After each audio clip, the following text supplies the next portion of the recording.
Dumaguete. Lugar sa mga gwapo o gwapa o mga tao, mga Pilipinong buutan.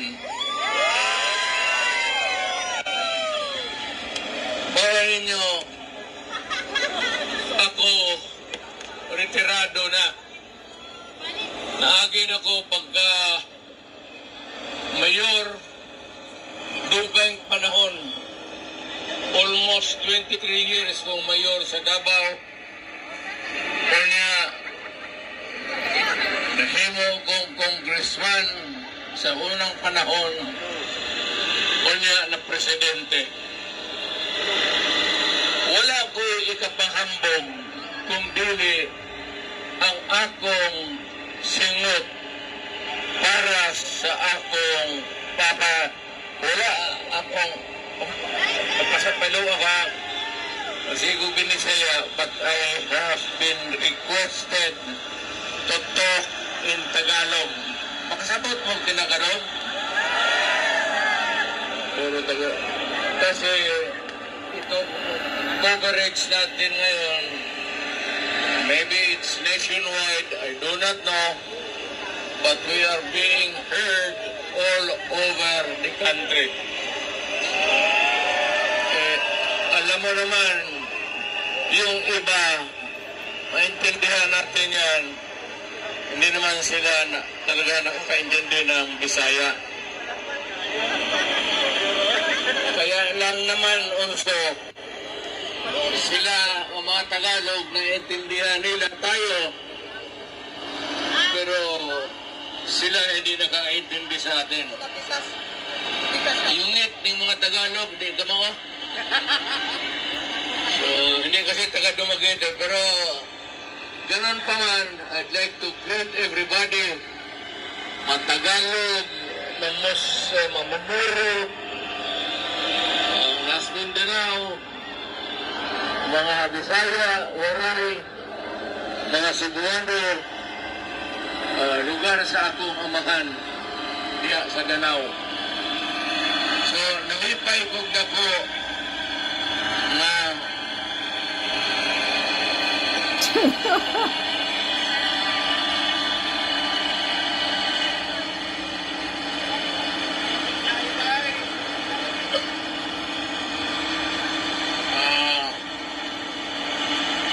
press con lang pala ito. Asan ba na iskot nung hara? At doon ay ta sa Quezon. So, mga tota dito, layo na nga rin. So, malapit yan dito.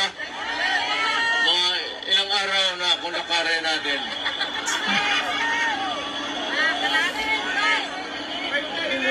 Akala ito, akala ko nga ito na eh. So, nagulat ako pagdating ko. Sabi ko, malaki naman pala talaga ang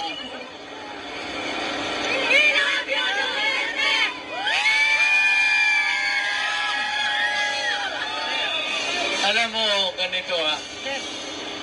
May babasahin. Ngayon na. Pero ulitin ko ito sa big words.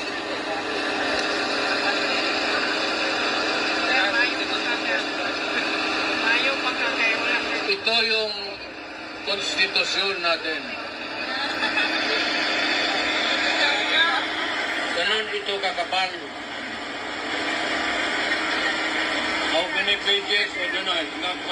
Mga 30 o more than. But dito sa Bill of Rights, ayang Bill of Rights kasi itong constitution na ito, ang nandito, ang pinag-uusapan ang gobyerno, pinag-uusapan ang Congress, ang Presidency, pati ang mga korte, Supreme Court, and all the inferior courts. Nandito ito sagrado. This is a covenant between the people and ito, sagrado talaga itong konstitusyon. At nakalagay dito, i-highlight ko yan, naka-highlight ng pentel is yellow-green. In Article 3 of the Bill of Rights, yung una talaga, huwag mo nang pag-usapan yung presidente, huwag mo nang pag-usapan yung mga Congress, huwag mo nang pag-usapan natin yung korte o local government kasi batas lang yan. Pag-usapan muna natin kung ano ang nasa tao para sa Pilipinas.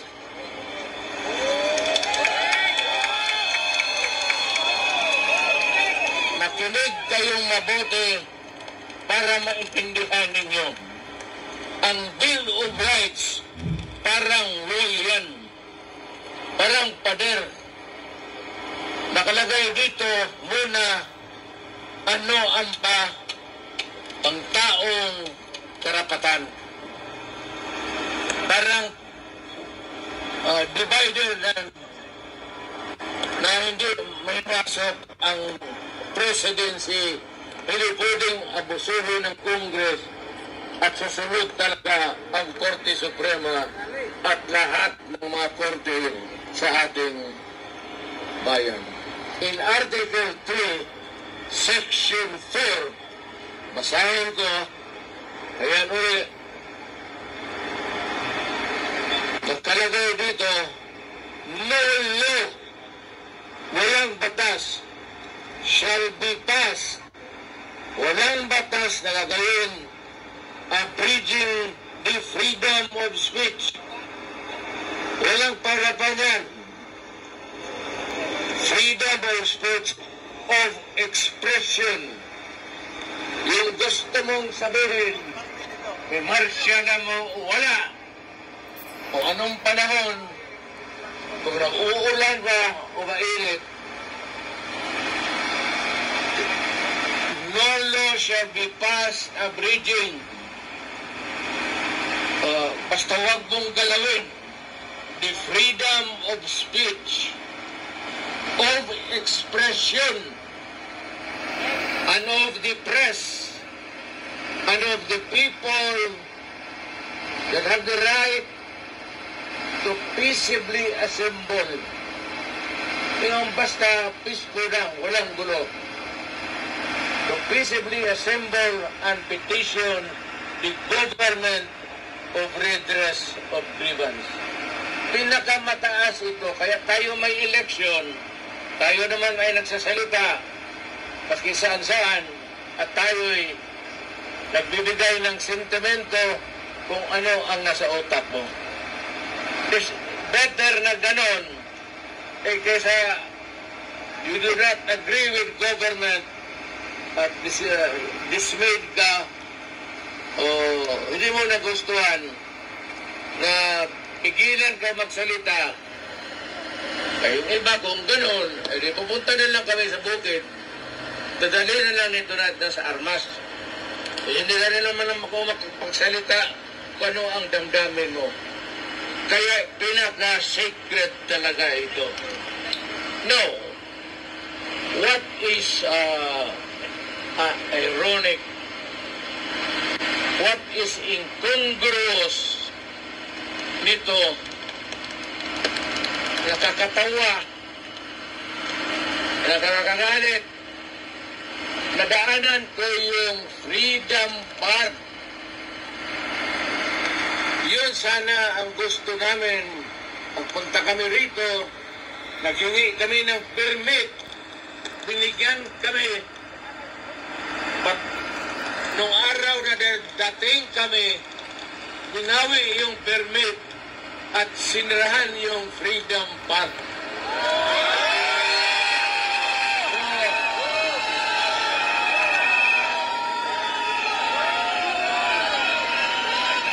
Kung ganun lang naman ang gusto nila, na yung Freedom Park para lang sa kanila at yung hindi na sumusunod sa kanila o ayaw sa mga ideas nila, hindi pwede dyan. So, bakit ninyo pinangalanan ng Freedom Park yan?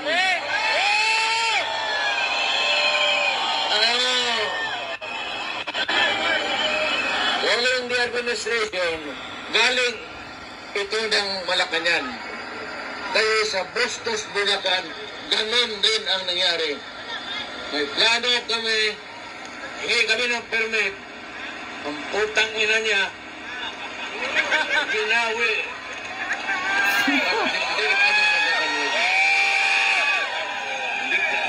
And to think na yung Freedom Park and any other park in the Philippines ang may-ari at tao the national government at hindi ang city government.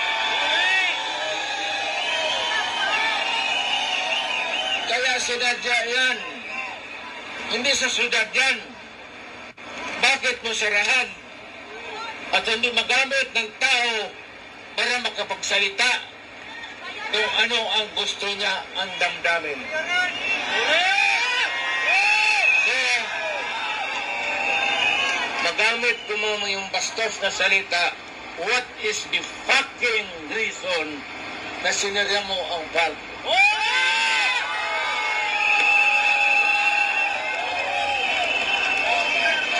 Yung park na yan para dito sa mga gwapo at gwapa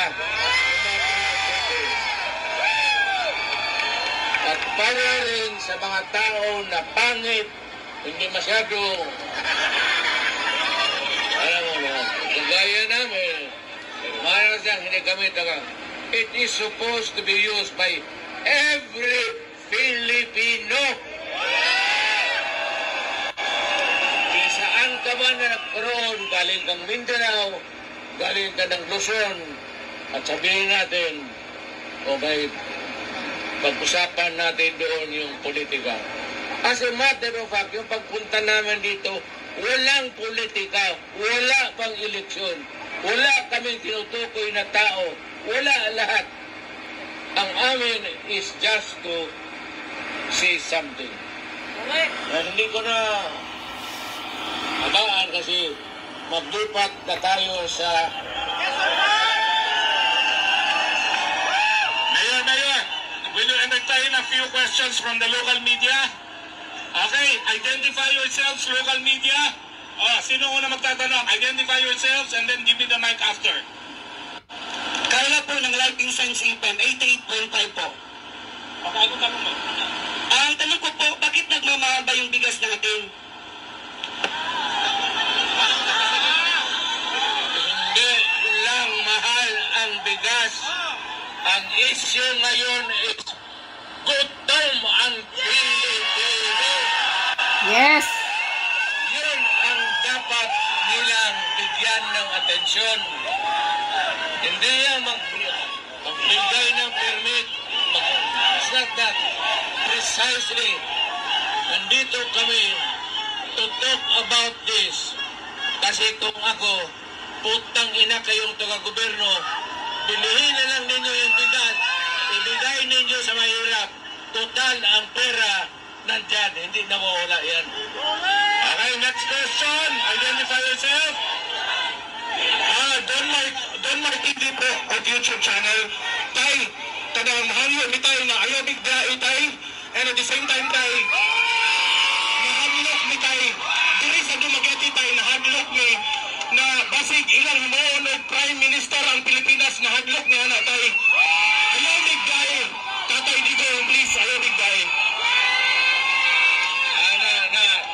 Ilanan duwaon karon. Kita unitary type of government. Karon ilang iswag ngadto sa parliamentary type. So, ang tawag na kung pinakabukat na niya, dili itawag presidente, kundi ang prime minister. Pero ang makasunod diha, gamay ra, katurang may kwarta, o kato mga ubang probinsya kasi nanda musunod sila diha wa na limit wa takibaw kung sana bagong concept na pang gobyerno kami mga abogado nito pero wa na masabti sa tao kailan ang tuyuon para manatili sa gobyerno. Ayaw nang umalis ang mga putang ina. Alam mo, simula noon, every president, pero ako, kasi ako, on the day sa natapos ang presidency ko, bumaba ako, walang seremonya.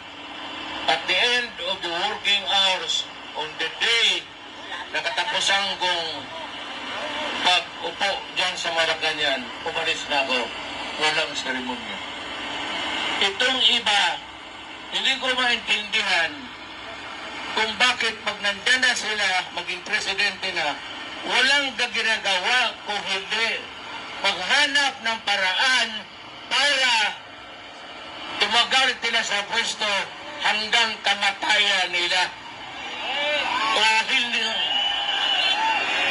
para papanawin nila ang anak na naman nila. Ako, wala ako magawa kasi ako, naging anak ako ng gobernador. 20 years after, naging mayor ako. For 23 years, mayor ako ng Davao. Sa mga anak ko, kasi paakyat ako congressman, sinabi ko sa taga Davao, tinawag ko yung partido ko at sinabi ko, mamili tayo sa atin kung sino sa...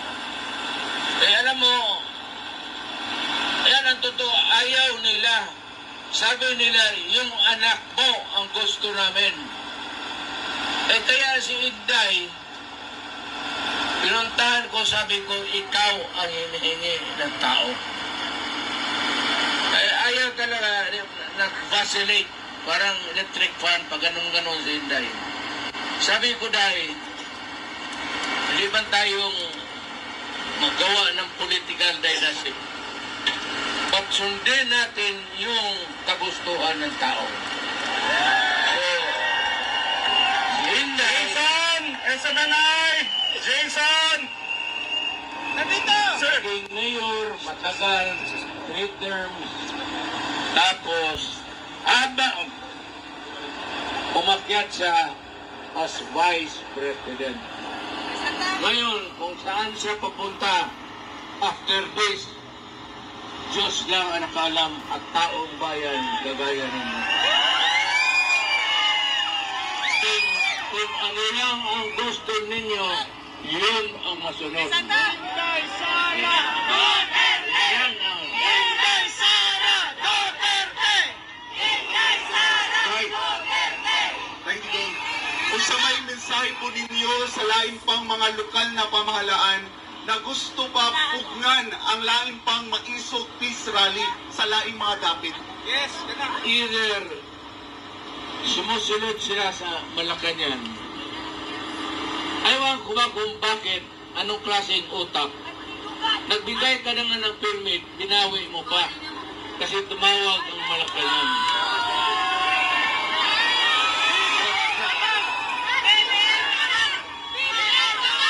Kung ganon ang style ng local government, napakawalang kwenta. Hanap kayo ng iba. Iyang Quezon na tag, Quezon Park. hindi tumututo kasi naniniwala sa ating konstitusyon. Because it is only by obeying the Constitution na manatili ang Pilipinas demokrasya. Tay, Ganun po ng taong bayan, magsasampa po tayo ng reklamo laban po sa mga nanggigipot laban dito sa Maisog Peace Rally. Meron akong makahaka sa Maynila, mag-file ng kaso. Pero ako naman, sa totoo lang, kung ayaw ninyo, di huwag. So dito sabi ko, baski kung saan ako magsalita isang kanto, may 5 o 2 tao makinig sa akin, okay na ako. Kasi yun ang sadya ko. Quezon Park na ta. Yun ang dapat kong gawin. Quezon Park na Quezon. Retirado na ako, but the people must be protected and the people must be heard. So, okay. Ngayon, magpunta tayo doon sa Rizal. Quezon Park. Quezon Park po. Quezon Park. O, maglakad tayo ng... Marunong kayo maglangoy. Kasi may Quezon Park rin ako sa Davao. Galing doon, pagkatapos natin, makabulan tayo ng langoy. Doon sa Davao. At doon tayo makapunan kung swertehin. Kung walang swerte, tayo ang hapunan na mga pating, lalo na yung mga pulirigo. Mayor, papayag pa ba kayo ng absolute last question galing sa media? Absolute last question, okay? Sige o. Mayroon gabi, tayo po, Marlon po sa Third Floor Studio. Ano po yung masasabi niyo sa takbo ng investigasyon ngayon sa Senado patungkol sa PIDEA leaks? Well, ito si Bato, ito yung dinala ko doon sa Maynila kasi ginawa kong PNP chief. Bato, bata pa rin ako noon, piskal ako, second lieutenant pa yan sa